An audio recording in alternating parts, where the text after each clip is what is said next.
Welcome to Not Milk Never Milk. Subscribe if you're lactose intolerant.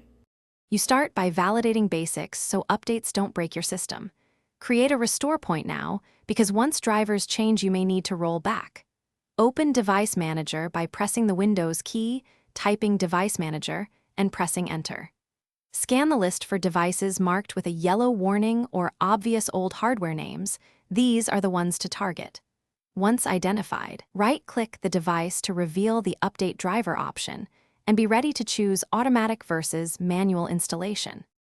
You now decide between automatic and manual installation based on risk and control.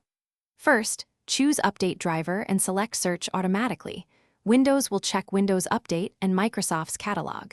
If that fails or you need the vendor release, go to the manufacturer website, download the exact driver for your model and OS, and verify the file's digital signature.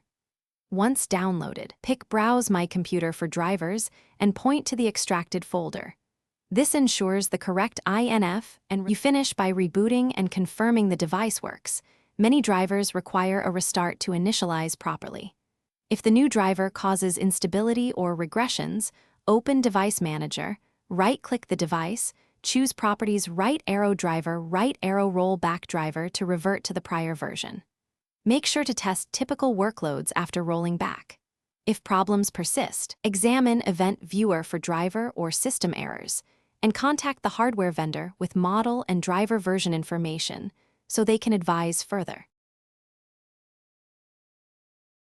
Thanks for watching. If this was helpful, leave a like and consider subscribing. See you next time.